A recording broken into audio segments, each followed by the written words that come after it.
Hey everybody, welcome back to Tim Travels. I'm Terry, your host, with my sidekick Beatrice. So first things first today, it's December 7th. First things first, there's a driver that went missing under mysterious circumstances in Iowa recently. And his name is David Schultz. He's 53 years old. He's married. He's got kids.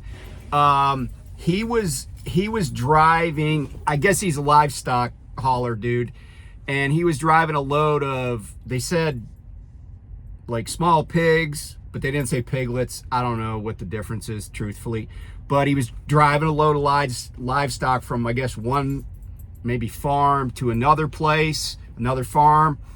And this was near the intersection of US 20 and US 71 in Iowa.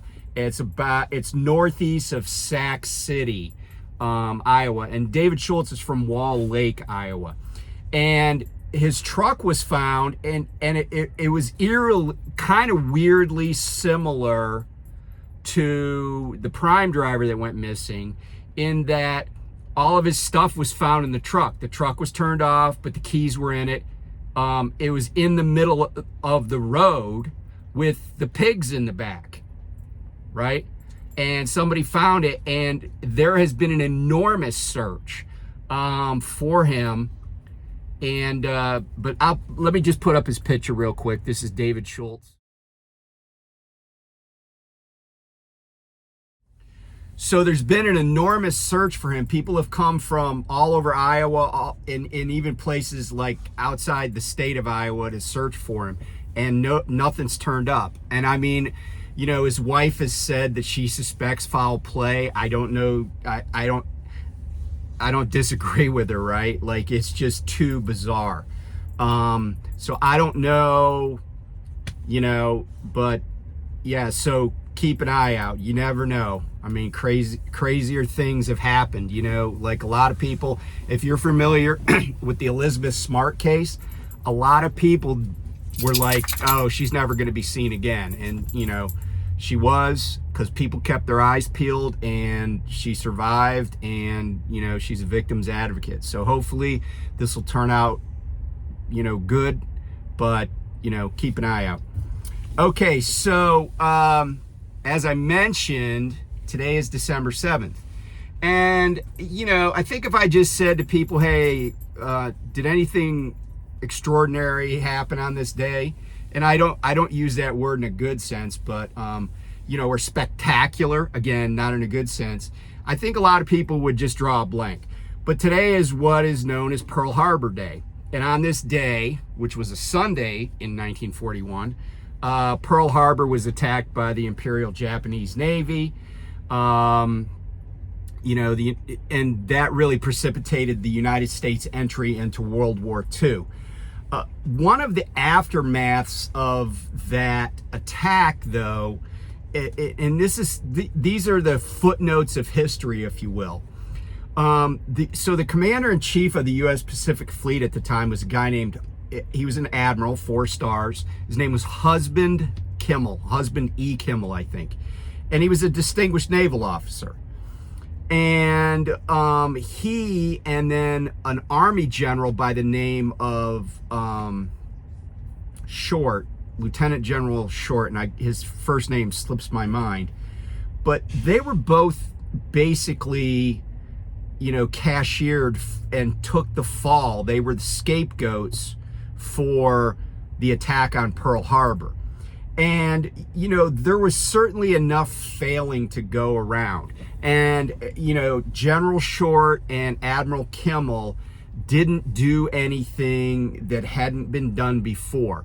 There was miscommunication, and candidly, there was a failure, just like on 9/11. And you know, I should say this, for my mom's generation, like Pearl Harbor was, there's probably 3 events. I think at least people that I grew up around, there really 3 events that, you know, were like, where were you type of events. The first one was Pearl Harbor. Now, and I say that there a lot of stuff happened in the first 41 years of the century, certainly World War I, but Pearl Harbor was one of those like whoa moments that people remember when they found out. Now, my mom admits my mom was 11 years old. She was almost 12 when Pearl Harbor happened, and a lot of people were like, where's Pearl Harbor? Well, part of the reason for that was people's worlds were smaller. But the other part of the reason was Hawaii wasn't even a state. It was a U.S. territory. It was just a far-flung naval base. But once people started seeing, because people would get the news visually in newsreels at movie theaters, and keep in mind, back then, people would often go to 2 or 3 movies or showings of movies in a week. Like every town in America, and I'm exaggerating slightly, but even really small towns had movie theaters. And newsreels were how they got their news. Well, then on the 8th of December, that's when President Roosevelt gave his day that will live in infamy speech. But getting back to Admiral Kimmel and General Walter Short, they took the blame for what was really a failure of intelligence and a failure, of diplomacy, etc.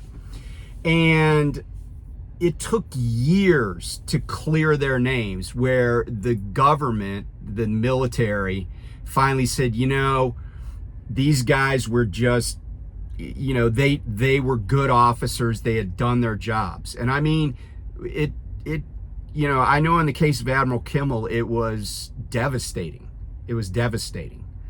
And his country was going to war, and he was, one of the most senior officers in the Navy, and he was basically persona non grata. Nobody wanted to be seen with him. And it was a horrible legacy for him. And, unfortunately, he passed away before his name was cleared. And probably the same with General Short. So anyway, that was Pearl Harbor. But I want to talk really quickly about 2 people that were at Pearl Harbor. By the way, just as an aside, years ago, it must have been around maybe like 2000, well, maybe 1998. I was at the Navy Memorial in Washington, D.C. We had taken the midshipmen there, the plebes, and there was a guy there that was old as Methuselah. Like, the dude was old, and he was wearing a Navy Chief's uniform, and it was the old Navy Chief uniform, because there are certain things that they did back in the 40s that there had been slight changes to the uniform that somebody was a current day chief would recognize. And it turned out this dude, this old retired chief, who, by the way, was a chief when they didn't even have E8s and E9s before. This was before senior chiefs and master chiefs. So he was like the bomb, right?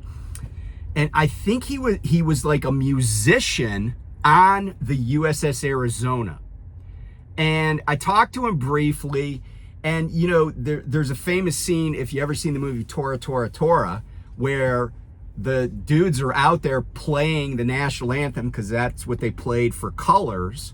And they were playing on the Arizona because the Arizona was the flagship of, I don't know if it was Admiral Kimmel's flagship or if it was a flagship of maybe the battleship squadron commander or whatever. But in any event, the band was on the fantail playing the national anthem when the Japanese attacked. At least that's what they portrayed in the movie.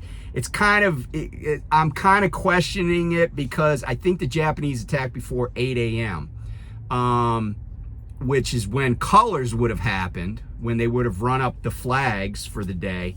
But it may have been that the band was out there beforehand just playing some martial music or whatever. But anyway, it was just kind of just incredible to meet a guy like that. I also met, by the way, I've met a couple of Medal of Honor winners. One from World War II, Admiral Fluckey. He was a submarine commanding officer, and his exploits are in books. And also I met Admiral Stockdale one time. And so anyway, but let me talk about a Medal of Honor recipient from, I said winners earlier, that's the wrong term. They're recipients. And the guy I'm going to talk about is, he was the commanding officer of the USS West Virginia. And so West Virginia was on Battleship Row, and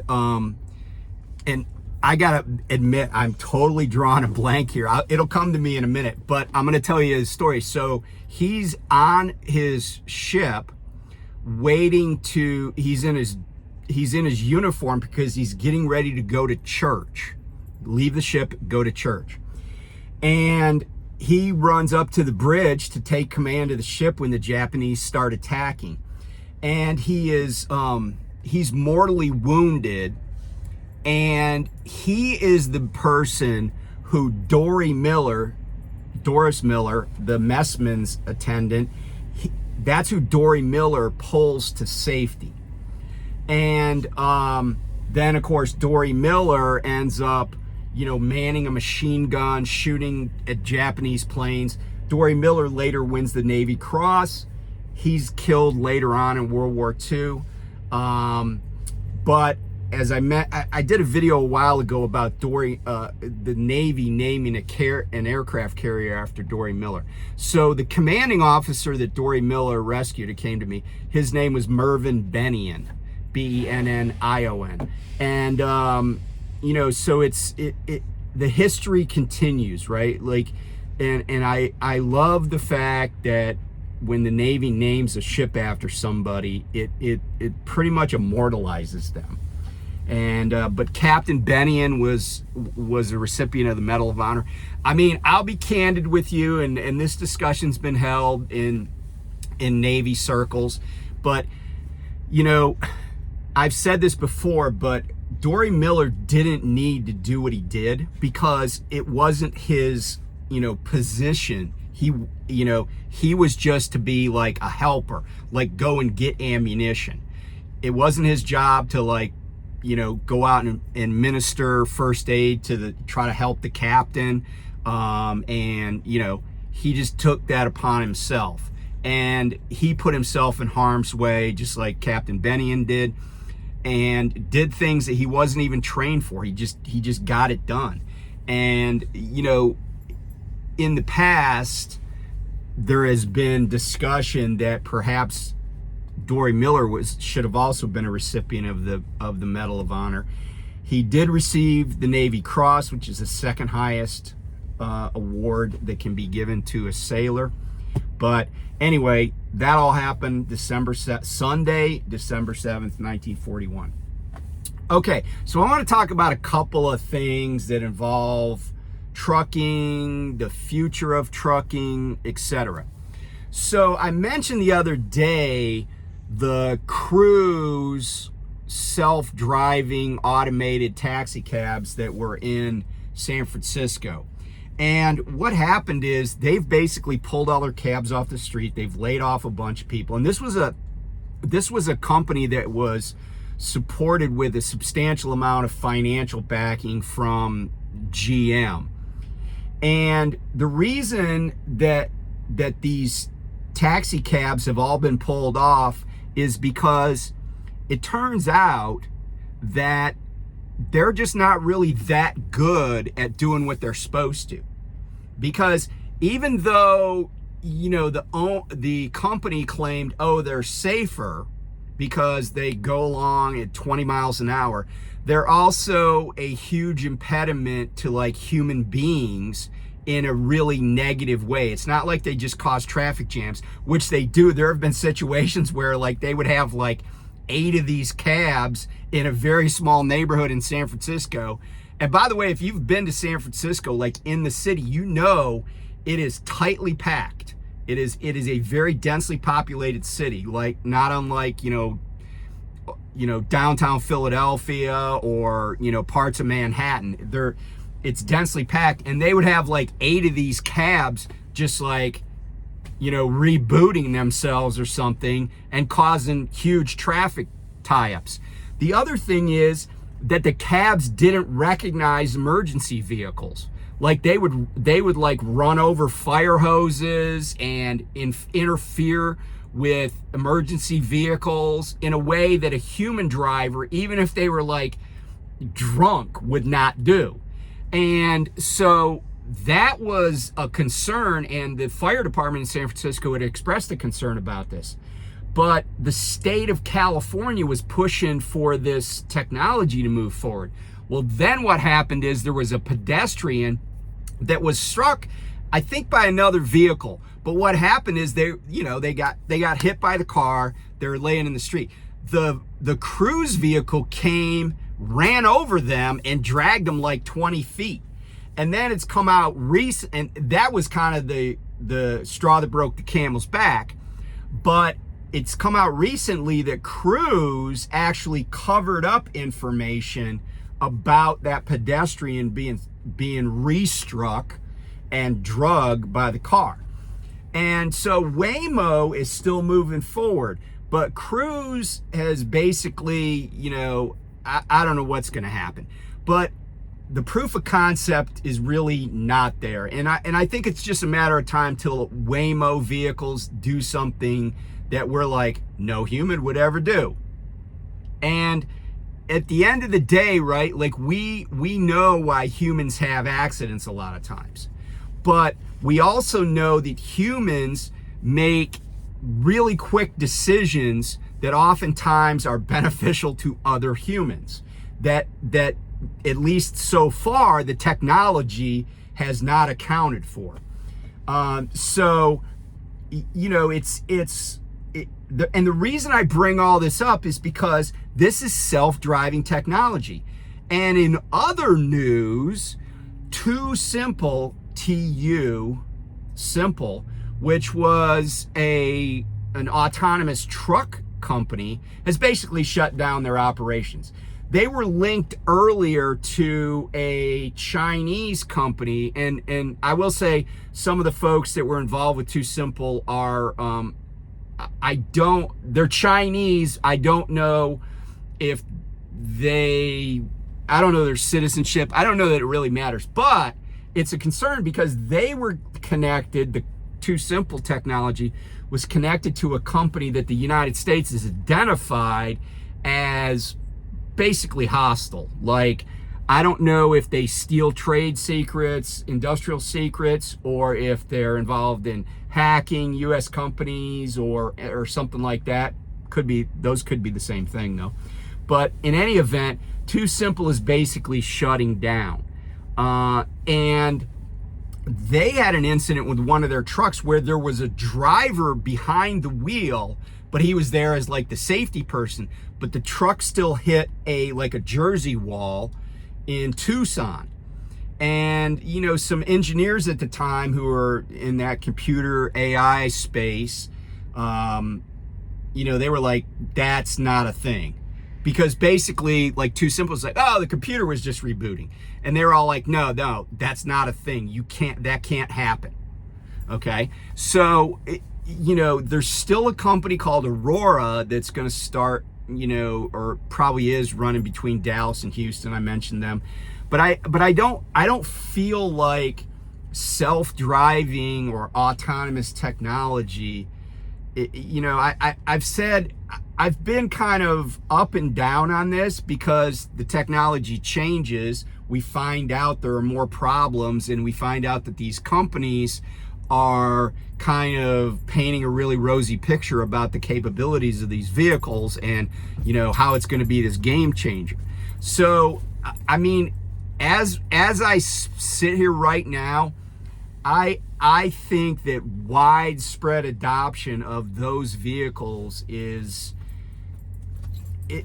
going to be a while. It's going to be a while because I think that what the technology has shown to this point is scaring legislators. It's scaring government officials, because who wants to be the government official that approves a truck to go down the road and then has an accident like they had over in Etna, Ohio recently, where 6 people were killed because a semi plowed into a bunch of stopped or slowed vehicles, including a bus that was carrying high school kids.